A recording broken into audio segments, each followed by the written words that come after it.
दादाजी ने उस दिन पहली बार अपने पोते आरव के कमरे का दरवाजा जोर से खोला था। कमरे में अंधेरा था, लेकिन मोबाइल की नीली रोशनी आरव के चेहरे पर साफ चमक रही थी।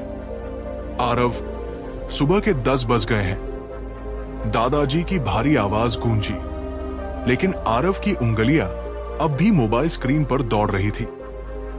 बस दादाजी, ये आखिरी गेम है। दादाजी कुछ पल उसे देखते रहे, फिर धीरे से बोले, बेटा, जिस चीज को तुम खेल समझ रहे हो ना, वो धीरे धीरे तुम्हारी जिंदगी खेल रही है। आरव ने चिढ़कर ईयरफोन कान में लगा लिए और दादाजी चुपचाप कमरे से बाहर चले गए। उस छोटे से घर में अब बातें कम और नोटिफिकेशन की आवाजें ज्यादा सुनाई देती थी। आरव की मां लोगों के घरों में खाना बनाती थी। पिता कई साल पहले बीमारी में गुजर चुके थे। घर में बस 3 लोग बचे थे, मां, दादाजी और आरव। लेकिन सच तो ये था, तीनों एक घर में होकर भी अलग अलग दुनिया में जी रहे थे। मां थकी हुई रहती, दादाजी अकेले बरामदे में बैठकर पुराने दिनों को याद करते और आरव मोबाइल की दुनिया में खोया रहता। धीरे धीरे आरव बदलने लगा था। न दोस्तों से मतलब, न पढ़ाई की चिंता, न परिवार से कोई लगाव। मोहल्ले वाले भी ताने मारते, देखो, गरीब का लड़का है, लेकिन फोन ऐसा चलाता है जैसे कोई बड़ा अफसर हो। आजकल के बच्चे मेहनत नहीं, बस मोबाइल चाहते हैं। आरव ये सब सुनता, लेकिन अनसुना कर देता। उसे लगता था मोबाइल ही उसकी असली दुनिया है। एक शाम दादाजी उसके पास आए। उनके हाथ में एक छोटी सी थैली थी। चलो मेरे साथ। आरव बिना नजर उठाए बोला, मुझे टाइम नहीं है। दादाजी मुस्कुराए। फोन में जो दुनिया है वो भाग नहीं जाएगी, लेकिन जिंदगी इंतजार नहीं करती, ना जाने क्यों। उस दिन आरव उनके साथ चला गया। दादाजी उसे घर के पीछे खाली पड़ी जमीन पर ले गए। उन्होंने थैली खोली, उसमें कुछ छोटे छोटे बीज थे।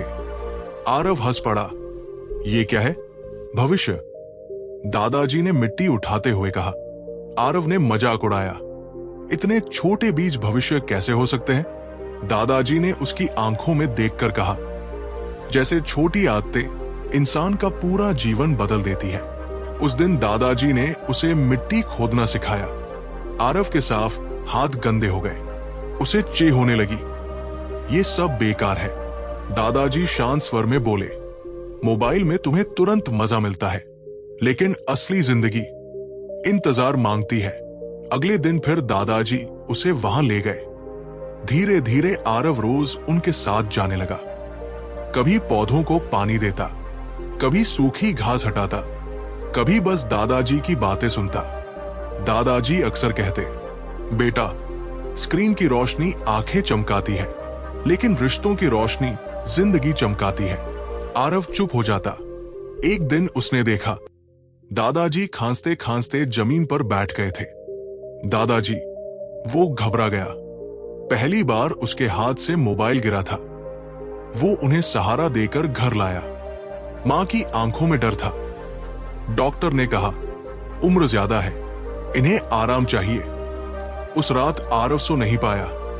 कमरे में मोबाइल था, इंटरनेट था, गेम थे, लेकिन पहली बार उसे सब खाली लग रहा था। उसे याद आया, जब वो छोटा था, दादाजी उसे कंधे पर बैठाकर मेले ले जाते थे।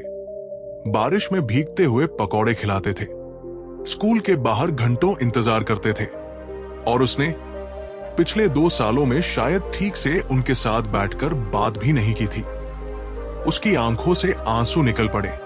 सुबह होते ही वो खुद मिट्टी वाले मैदान में पहुंच गया। छोटे छोटे पौधों में नई हरी पत्तियां निकल आई थी। दादाजी धीरे धीरे वहां आए। आरव दौड़कर उनके पास गया। दादाजी, ये पौधे इतने जल्दी बड़े कैसे हो गए? दादाजी मुस्कुराए, क्योंकि इन्हें रोज समय मिला, प्यार मिला, धैर्य मिला। फिर उन्होंने गहरी सांस ली और बोले, रिश्ते भी ऐसे ही होते हैं बेटा। अगर रोज थोड़ा समय दो तो जिंदगी भर छाव देते हैं। ये सुनकर आरव टूट गया। वो दादाजी के गले लगकर रो पड़ा।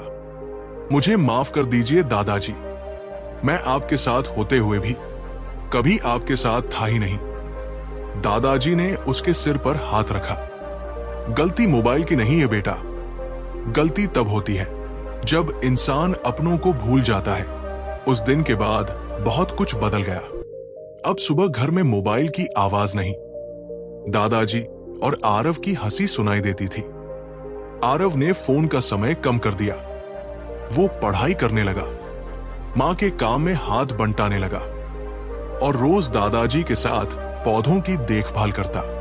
कुछ महीनों बाद वो छोटा खाली मैदान हरे पौधों से भर चुका था। मोहल्ले वाले अब ताने नहीं मारते थे। वे कहते, देखो लड़का बदल गया। लेकिन असली बदलाव पौधों में नहीं, आरव के दिल में आया था। एक शाम सूरज ढल रहा था। दादाजी पौधों को देखते हुए बोले, जब मैं नहीं रहूंगा ना, तब भी ये पेड़ तुम्हें मेरी याद दिलाएंगे। आरव की आंखें भर आई। उसने दादाजी का हाथ पकड़कर कहा, अब मैं आपको कभी अकेला नहीं छोड़ूंगा। दादाजी मुस्कुरा दिए और शायद उस मुस्कान में पूरी जिंदगी की शांति थी, क्योंकि आखिरकार उनका पोता स्क्रीन से बाहर निकलकर जिंदगी में लौट आया था।